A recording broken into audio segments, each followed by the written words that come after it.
Hey, Aaron Gillespie from the Almost here. I've never done a rig rundown, but that's what we're doing. So, this is like an album tour. We're doing Southern Weather in its entirety, but instead of like normally you would like play a hit set and then come out and do the whole thing, or do the whole thing and then come back. So we're like intersplicing it with our new record.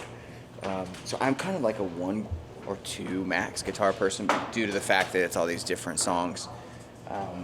I needed more flavors and more stuff. So this is my number one. I bought this guitar. In 2004. It's a '66 reissue Jazzmaster. It's stock, except for this is before Fender they put this bridge on normally now. They used to put a different bridge on. So this is a Mustang bridge, and this is called a buzz stop. So it kind of locks the tremolo. And it keeps everything in check, which is, I'm like a drummer who plays guitar, so it's a little bit, I'm a bit of a hard player, so this really helps. And Jared, my buddy Jared, who plays with the Almost, he put this on probably, I don't know, 12 years ago or something. So yeah, this one has been on all the records. It's my number one guitar. It's great. These are just a JM, a Jazzmaster pickup. It's like the closest thing.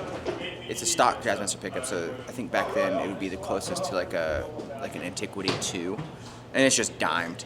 And then I use the neck pickup sometimes. A lot of guys, like I know the Under Oath, the dudes in my other band, they play Jazzmasters and they'll take all these electronics out. I just tape them up because in the studio I use them. So yeah, it's just stock. D'Addario 11 to 52. I would use bigger ones if I could. So yeah, and this guitar kind of stays in drop D on the road, and then this is an American Performer Strat. This is my newest guitar, and this has Yosemite pickups in it and a grease bucket circuit. So Fender did this semi-recently, where you pull. This is a pull knob, and it's all 3 pickups. I didn't block the tremolo on this one. It's just pretty tight. And this guitar I really love. I think if someone's like, hey, what's your favorite guitar? It's always going to be a Strat, because there's so many different flavors with the Strat, right? You know, and as a drummer who plays guitar, like, I'm not like an effects hound. You know, I don't know a ton of it, so like, I just know I like different tonal quality. So with a Strat, most Strats you have 5 position switcher, and this one is even more because you have your 5 positions, right? But then you have 5 positions with all. It's really cool. Really cool guitar. This is just standard. Just standard E. And that's the same strings. And then this is my baby right now.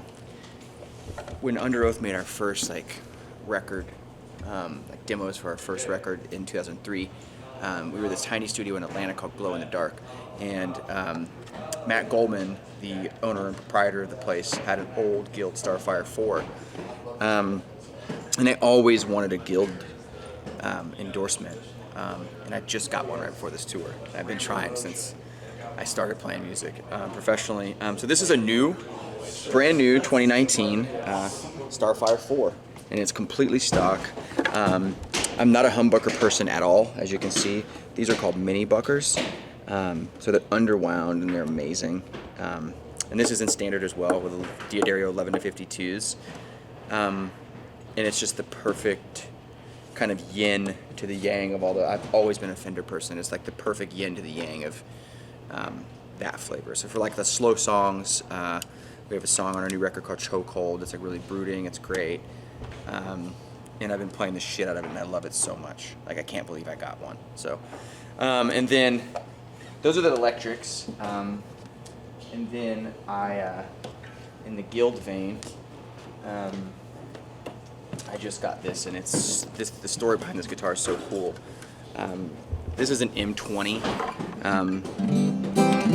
parlor shape. I've always wanted one of these my whole life. And when I got the Guild endorsement just a few months ago, I put in my order for this guitar and that guitar. So for an M20 and a Starfire 4. And my buddy, who got me the deal, who works at Guild, said, "Do you want a black one?" And I was like, I never have liked like the painted acoustic guitar thing because it shows wear so bad, you know. But anyways, so I emailed him back. I was picking up my kid from school. I emailed him back and I was like, no, I don't want a black one. I want the sunburst one or the whatever color it was. And he was like, there's only 4 in the world. Are you sure you don't want it? So I probably shouldn't even be touring with it, but if you don't use it, you know. But it's just the most punchy. I've always been a parlor shaped person. I have a 69 D20, D18 that I don't bring out.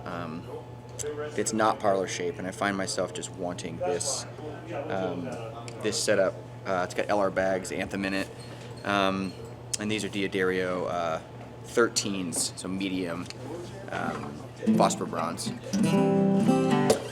Yeah, this is my favorite thing I have right now.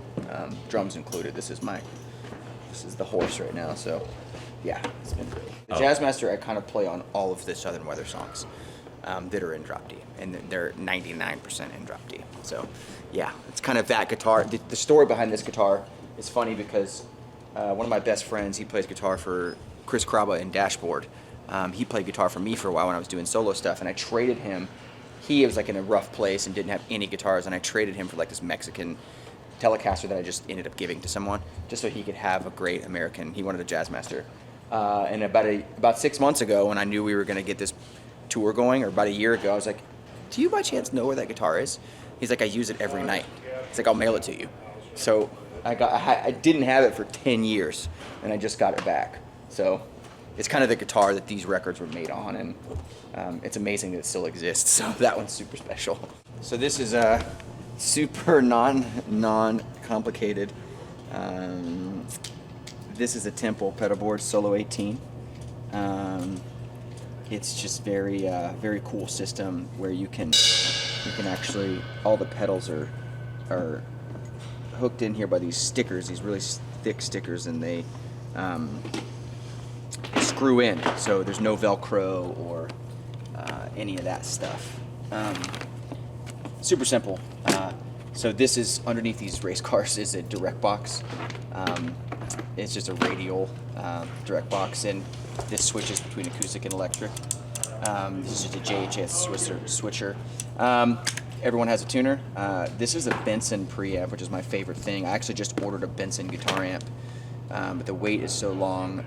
This is just the front end of a Monarch, a Benson Monarch. And I found a pink one, and I love it so much. This is like a Boss clone of a 63 reverb, just the reverb portion. Super dark. I usually carry a reverb tank, like a tube reverb tank, but it breaks so often, and this is the closest I could get. Wazacraft Boss CE2W, which is just a chorus pedal. There's a switch here that I don't know what it does. Maybe someone can tell me. An MXR carbon copy. Big buttons, because I'm blind in one eye. That's it. Nothing to it, man. Nothing to it. Pedal, it's powered by an MXR power brick. And then it all goes down this loom here. Power and signal. My friend John Tyler from Jersey makes these amps. I have a bunch of different variations. He makes like a one called a PT14, which is a Princeton clone. He makes one HM18, which is a AC15 clone. And then this is like a 65, I don't know if it's a 65 or 67, like Fender Deluxe circuit, tweed style circuit. 20 watts, super simple, super easy, super easy to dial tone, super easy to use. It has an Exotic Effects SP compressor that goes before everything here. That's just like kind of always on. This whole thing fell over in Greensboro the other night, and I lost all the knobs to it. So yeah, that's it. 112, 20 watts, clean or dirty. It's great. I am not a musser when it comes to settings. It's been the same for years, actually. I use this on the latest record. This is where it kind of lives. It's so dirty. I'm so sorry. This is the volume for the bright channel, which I don't use. and this is the volume from the normal channel, so it sits between 4 and 5 is kind of the spot, and then tone between 3 and 4, which you think would be too bright, but for some reason it's so great. That's so embarrassing. Look at that. So yeah, that's it. That's the rig. There's not much to it. Just your standard 935. They actually made these, Sennheiser made these for Under Oath, and we each had like a symbol on the last record. Mine broke, so this is one I stole from Spencer. He doesn't know I have it, but there it is. Can't use someone else's mic, it's icky. So he never used that one, so I stole it from him. These are Clayton's 1.3s. We call them tortilla chips. I'm blind in one eye, so playing guitar is a bit of a mission for me, like on stage, because I can't. So I don't need any variables, so this can spin in your hand. It's really nerdy. It's not very cool to use these, I found out recently. I don't know. There's a stock car on it. I'm super into NASCAR. My best buddy designed this for me. They're really thick, and they're like chips, and that's what I use and have since I was a kid. Thanks for having me. Go to thealmost.com, check out all the stuff we've got going on. We got a new record called Fear Caller that came out a couple months ago, and we'll see you at a gig, friends.